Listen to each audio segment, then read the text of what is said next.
The vast emptiness of space stretched endlessly around the Kepler 442 system, where distant stars flickered like tiny diamonds against the black void. In this remote corner of the galaxy, the invisible line that marked human territory seemed as fragile as morning mist. But today, that line would be crossed by those who believed themselves superior to the young species that dared claim these stars. Commander Thrakvon of the Vorthak Empire adjusted his battle armor as his stealth ship glided silently through the asteroid field. His pale, elongated face bore the ritual scars of a warrior who had seen countless battles across 19 conquered star systems. Behind him, 11 more ships moved like ghosts through space, their hulls shimmering with advanced cloaking technology that had never failed them before. The Vorthak were an ancient race, their civilization spanning millennia when humans were still discovering fire. Their plasma weapons could melt through any known armor, and their phase-shifting technology allowed them to walk through solid matter like phantoms. They had crushed the resistance of the crystal beings of Arcturus Prime in mere days. The insectoid hive queens of the Zeta sector had surrendered without firing a single shot once they witnessed Vorthak might. And now, they had come for the humans. Lieutenant Zexmar, whose forearms moved with practiced precision across his control panels, studied the sensor readings with growing satisfaction.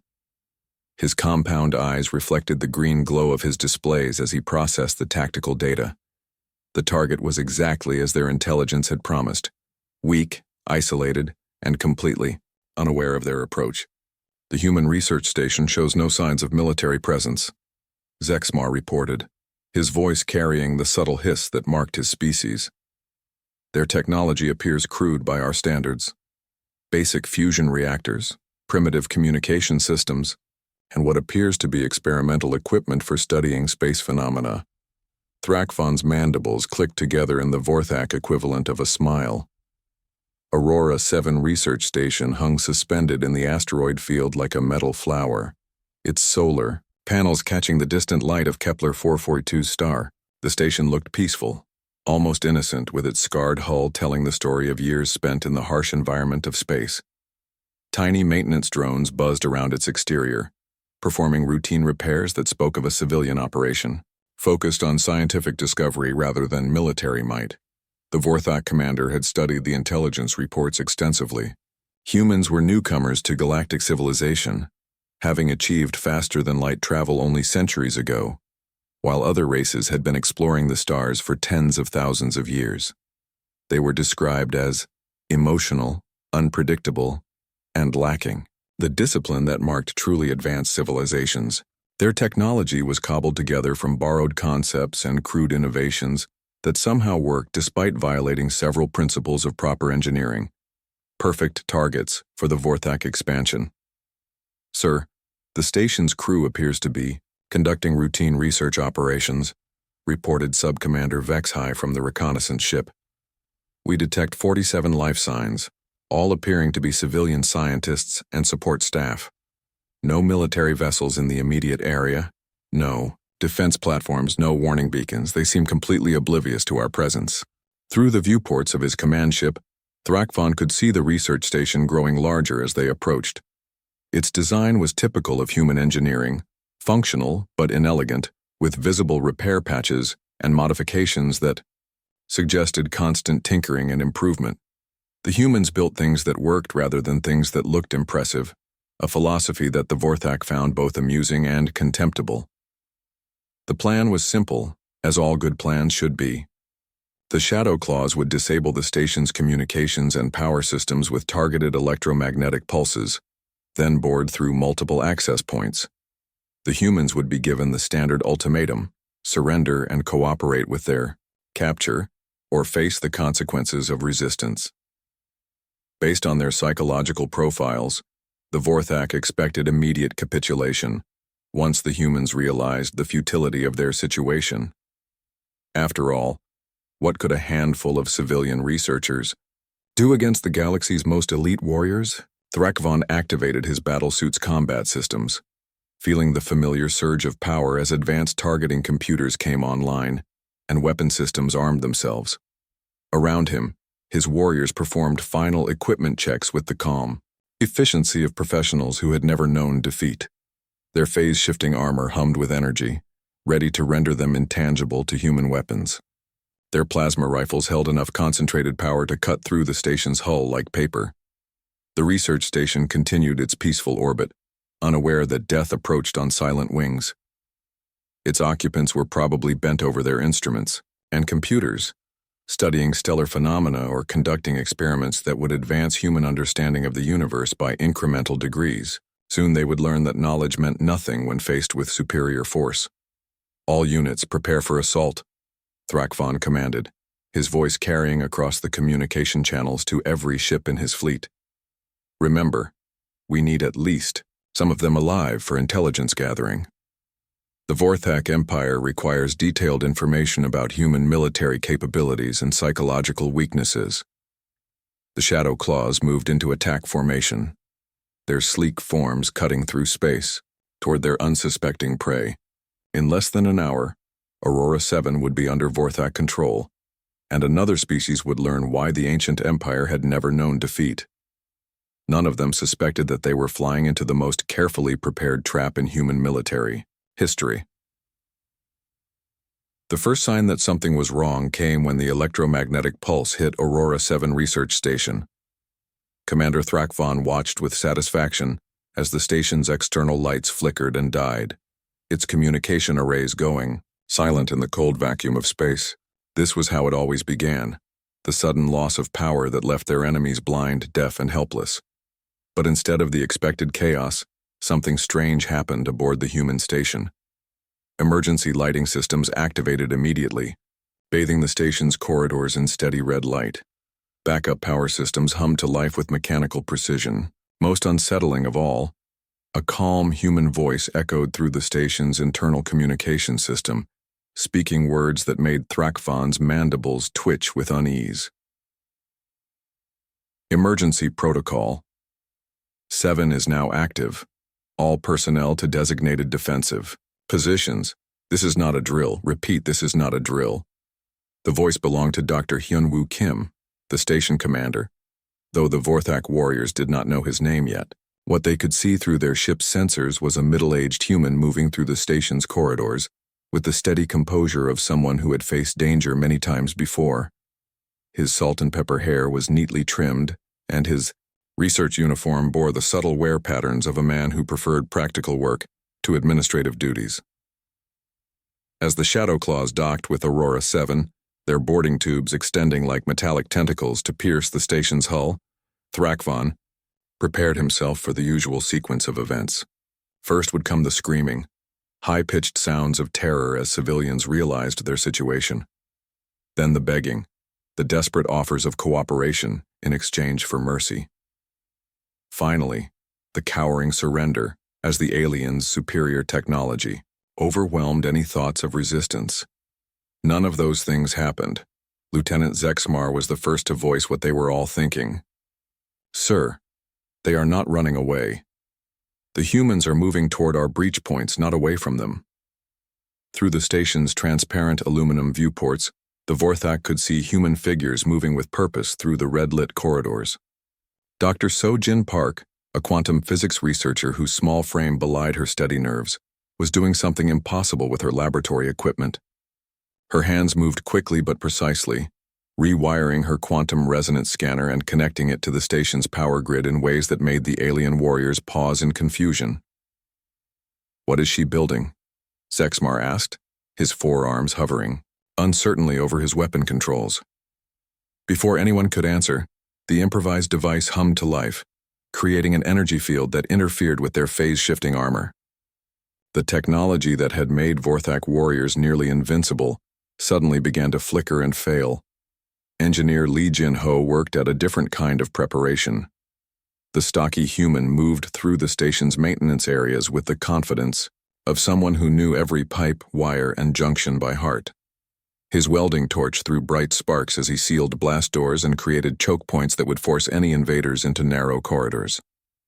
All the while, he hummed an old melody, something that sounded like a marching song from ancient human wars. The tune was strangely unsettling to alien ears. When the Vorthak finally breached the main laboratory, They expected to find frightened scientists huddled behind overturned tables. Instead, they found a carefully prepared battlefield. Research equipment had been repositioned to create defensive barriers. Experimental devices had been converted into weapons that defied conventional military thinking. Most disturbing of all, the humans seemed genuinely interested in what was happening to them. Dr. Ara Choi knelt behind a makeshift barricade constructed from particle accelerator components, her tablet computer in one hand and a jury-rigged energy weapon in the other. When plasma fire from Vorthak rifles began scorching the walls around her, she did not scream or hide. Instead, she made notes. "Interesting targeting pattern," she murmured to herself, her voice carrying clearly in the thin station atmosphere. The projectiles show a slight rightward drift when fired in low gravity, compensating for ship-based gravity generators perhaps. A plasma bolt passed close enough to her head to singe her black hair, but she merely adjusted her position slightly and continued her observations. Energy dissipation follows predicted thermal dynamics, but the focusing array appears less efficient than theoretical models suggested. I estimate a 12% reduction in accuracy when targets move unpredictably. Subcommander Vexhai, who had led successful assaults on 17 different worlds, found himself staring at this human scientist with something approaching awe. She was treating their life-or-death battle like a laboratory experiment, taking careful notes on their weapons and tactics even as death whistled past her ears. Dr. Kim's voice echoed through the station again, still maddeningly calm despite the ongoing firefight. "Station defense teams, remember to document all contact protocols. Science Division will want a complete tactical analysis for future reference." Future reference? The Vorthak warriors exchanged glances of growing unease. These humans were not just fighting for their lives. They were studying their attackers, learning from them, preparing for encounters that had not yet happened. When engineer Jin Ho appeared around a corner, carrying what looked like a mining charge converted into a proximity weapon, humming his ancient war song and smiling like he was enjoying himself, Commander Thrakvan began to suspect that Aurora 7 was not what it appeared to be. The humans were not behaving like civilians facing their first contact with hostile aliens. They were behaving like soldiers who had been waiting for this moment to arrive. The battle inside Aurora 7 had been raging for 20 minutes when everything changed. Commander Thrakvan was beginning to realize that these humans fought differently than any species he had encountered before, but he still believed his superior technology would eventually triumph. The Vorthak had always won through overwhelming force and advanced weaponry, and this encounter would be no different. That confidence shattered when a hidden door slid open in what had appeared to be a solid wall. From the concealed chamber stepped a human who looked completely out of place. In the research station, Admiral Dongmin Kang appeared to be in his 70s, with silver hair and deep lines etched around his eyes by decades of hard decisions. He wore the same simple research uniform as the other station personnel, but everything about his bearing screamed military command. His back was straight despite his age, his movements precise and economical, and his eyes held the cold calculation of a man who had seen too many battles to count. "Phase 2, all units," he said quietly into a communication device, his voice carrying the absolute authority of someone accustomed to being obeyed without question. The words were spoken in the same calm tone the humans had used throughout the engagement, but they carried in weight that made Thrakvan's blood run cold. Phase 2 implied that everything that had happened so far was merely Phase 1, a preliminary action in a larger plan. Through the station's viewports, space suddenly erupted with new arrivals. Hyperspace exit signatures blazed like newborn stars, as human ships dropped out of faster-than-light travel. But these were not the crude, bulky vessels that Vorthak intelligence had described in their briefings about human military capabilities. These ships moved with the fluid grace of predators, their hulls sleek and purposeful, their formation flying precise enough to make veteran Vorthak pilots pause in admiration. Lieutenant Zexamar's voice cracked as he reported what his sensors were telling him. "Sir, we have 12 human vessels surrounding our position. They are not the cargo haulers and research ships our intelligence described. These appear to be military vessels of unknown classification. The human ships had emerged from hyperspace in perfect formation, already positioned to cut off every possible escape route from the asteroid field. Their approach vectors demonstrated an intimate knowledge of Vorthak tactical doctrine. They had anticipated exactly how the Shadow Claws would attempt to retreat and had moved to counter those strategies before the aliens even realized they needed to escape. Commander Thrakvan stared at the tactical display in growing horror. This is impossible. Our intelligence networks indicated no military presence in this sector. No human fleets, no defense installations, no armed vessels of any kind. Dr. Kim, who had been sealing blast doors throughout the station with methodical efficiency, paused in his work to offer Thrakvan a grim smile.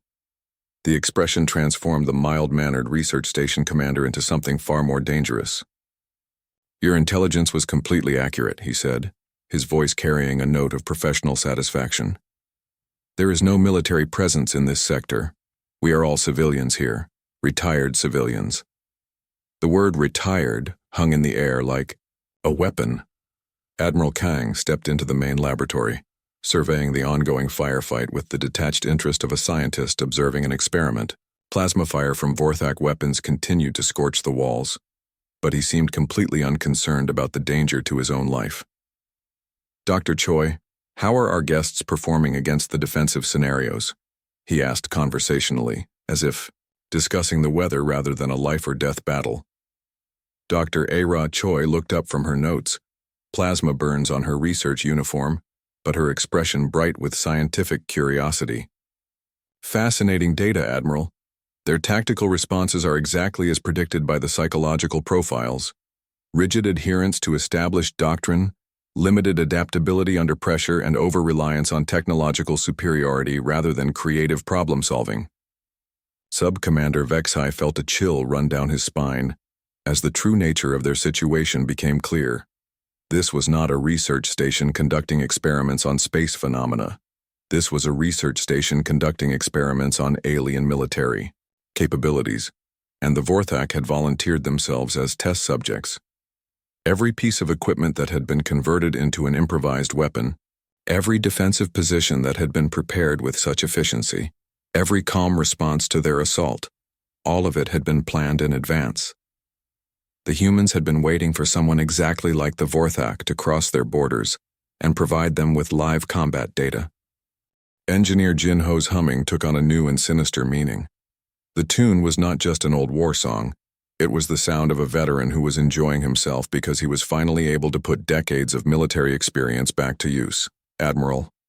Kang activated his communicator again, speaking to forces that the Vorthak were only beginning to understand existed.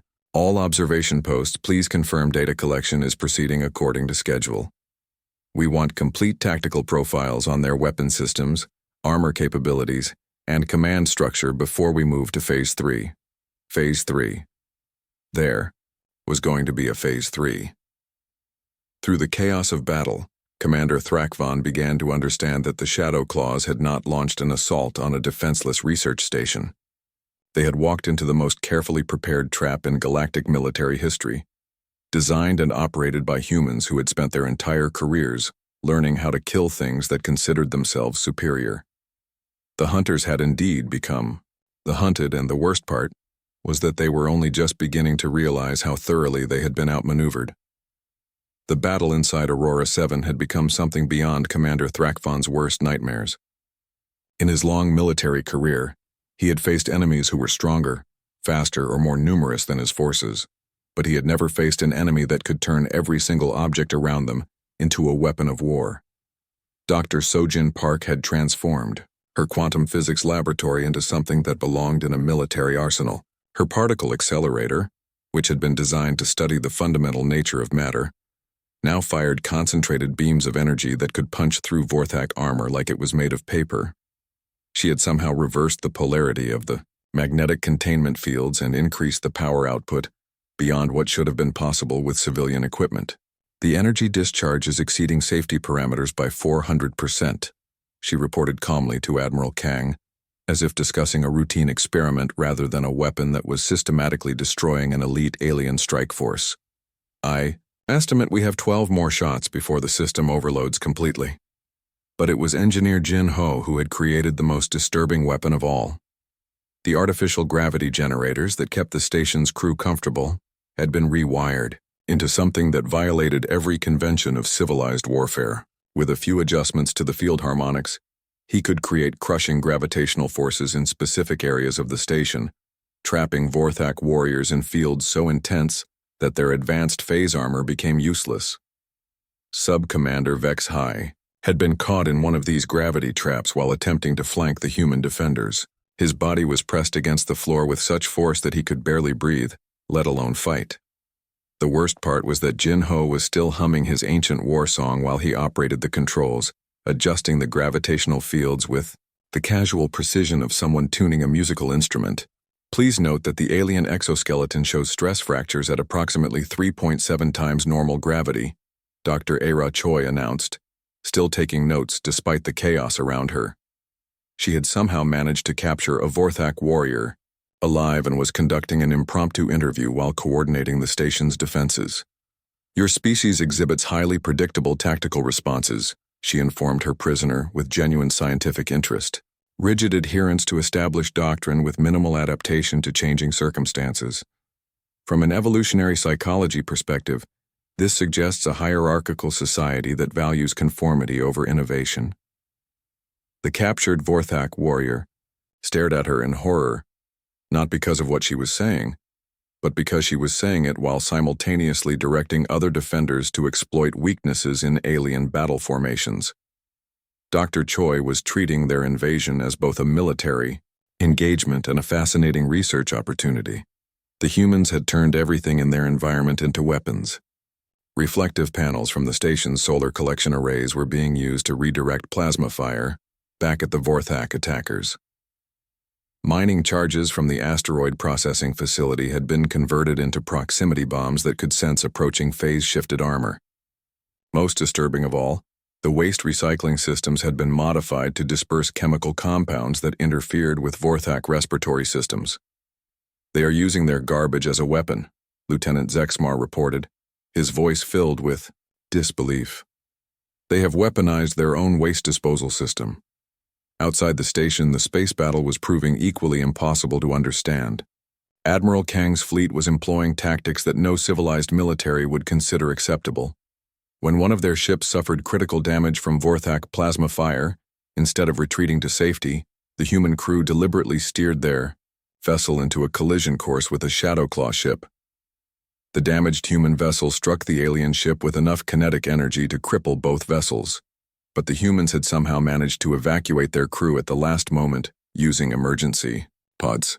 They had turned their own retreat into an attack, sacrificing their ship to eliminate an enemy vessel.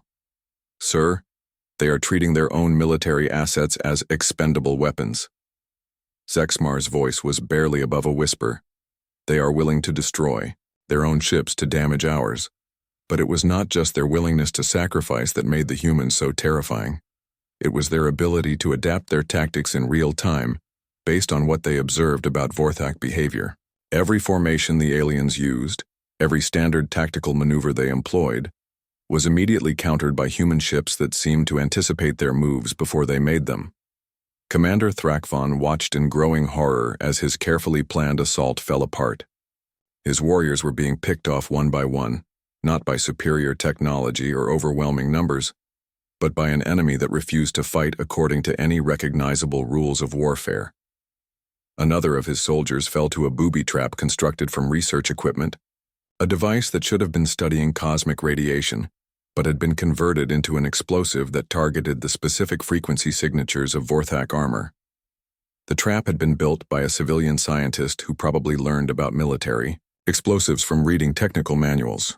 "Sir, we must retreat immediately," Zexmar urged, his forearms trembling as he watched their tactical display show the systematic destruction of their strike force. "We are losing warriors faster than we can replace them." Thrakvon's mandibles clicked in bitter acknowledgement. These humans fought with a level of desperation and creativity that suggested they viewed every engagement as a fight for their species. Survival. They employed tactics that no civilized military would consider acceptable, turning every tool and every situation into a potential weapon. The retreat order came too late. Half of the Shadow Claws were already gone, destroyed by an enemy that had transformed a research station into a death trap using nothing but scientific equipment and human ingenuity. The journey back to Vorthak space felt like the longest voyage of Commander Thrakvan's military career. His once mighty strike force limped through hyperspace in ships that barely functioned, their hulls scarred by weapons that should not have existed, and tactics that defied everything he thought he knew about warfare. Thrakvan sat in his command chair, staring at the empty sleeve where his left arm used to be. The human improvised explosive device had been constructed from a coffee maker and some kind of scientific measuring equipment. A coffee maker. The most elite warrior in the Vorthak Empire had been maimed by a device that humans used to prepare their morning beverages. Of his original 12-ship strike force, only 5 vessels had escaped Aurora 7. The others had been destroyed or disabled by civilian researchers using laboratory equipment as weapons. The survivors bore wounds that would never fully heal, both physical and psychological. The worst part was that he had to explain this defeat to the Empire's high command. The War Council chamber on the Vorthak homeworld had witnessed the planning of countless successful campaigns across 19 star systems. Ancient battle standards hung from the walls, each one representing a species that had fallen before Vorthak might. The assembled admirals and generals had never known defeat, and their faces showed barely concealed contempt as Thrakvan began his report. "The humans are not what our intelligence reports indicated," he began, his voice carrying the hollow tone of a warrior who had seen too much. "They are not primitive. They are not weak. They are not what they appear to be at all." He paused, struggling to find words that could adequately describe what he had witnessed at Aurora 7. How could he explain an enemy that treated life or death combat as a learning experience? How could he make them understand the horror of facing opponents who seemed excited by the challenge of fighting superior technology? "They are deliberately deceptive," he finally continued. "Everything we thought we knew about human capabilities was information they wanted us to have." Fleet Admiral Vorthak, whose tactical genius had conquered the crystal cities of Arcturus Prime, leaned forward with growing unease. His 4 eyes focused intently on the battle recordings that Thrakvan's ships had managed to transmit before. "The engagement went completely wrong. You are telling us that they were studying our tactics during active combat?" Vorthak's voice carried disbelief. "They were conducting research while fighting for their lives?" Lieutenant Zexmar, who had somehow survived the gravity trap that engineer Jin Ho had created, spoke up from his position at the back of the chamber. His voice was barely above a whisper, but every word carried clearly in the sudden silence. "Doctor, Choi asked me to rate their combat performance on a scale of 1 to 10, he said. She seemed genuinely disappointed when I told her that our attack had been relatively standard. She said she had hoped we would provide more challenging tactical scenarios for her research. The War Council chamber fell into stunned silence. The idea that an enemy would be disappointed by their lack of creativity during a battle was so alien to Vorthak, thinking that several admirals simply stared at Zexmar as if he had spoken in an unknown language. But the true horror was yet to come. Reports began flooding in from across the galaxy as other Vorthak intelligence networks shared their findings. The research station at Aurora 7 was not unique. Human civilian facilities dotted the border regions throughout known space, all of them staffed by suspiciously competent personnel who seemed far too calm about the dangers of living on this frontier. The Kethmaran hegemony reported similar encounters with human archaeologists who had somehow managed to defeat an entire raiding party using nothing but excavation equipment. The Zephyrian Confederation had lost 3 scouts to human mineral surveyors, who had converted mining gear into weapons that could penetrate advanced shielding. Every expansionist species in the galaxy had similar stories. Humans who appeared to be harmless civilians but fought with the skill and creativity of veteran warriors. Research stations that turned out to be military installations in disguise. Scientists who treated alien attacks as opportunities to gather tactical intelligence. The Vorthak Empire suddenly realized that humanity's reputation for being young and primitive was the most successful military deception in galactic history. They had not attempted to invade human territory. They had walked into a galaxy-spanning laboratory where humans studied potential threats with the same methodical approach they used to map stellar phenomena. Within hours, new orders went out to every Vorthak fleet commander. Avoid human space at all costs. Do not engage human vessels under any circumstances. Treat any encounter with human civilians as a potential military threat of the highest order. Similar warnings spread throughout the galactic community as other species shared their own terrifying encounters with human ingenuity and adaptability. Back. On Aurora 7, Dr. Kim sat in his laboratory, calmly updating his research files as if the entire battle had been nothing more than a routine experiment. The station showed signs of the recent combat, but repair crews were already working to restore everything to normal operating condition. "Excellent work, everyone," he announced to his team over the internal communication system. "The Vorthak tactical database is now complete. We have comprehensive data on their weapons, armor, ship designs, and command protocols." Dr. Choi looked up from her final report, a satisfied smile on her face. "I have also identified 3 critical weaknesses in their military hierarchy that could be exploited in future encounters.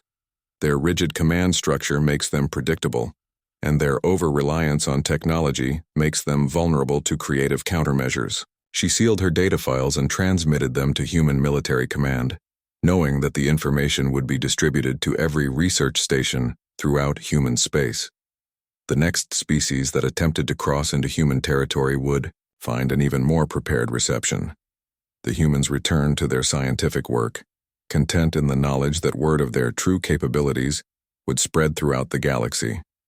Sometimes the best defense was ensuring that potential enemies understood exactly why every other intelligent species gave humanity such a respectfully wide berth.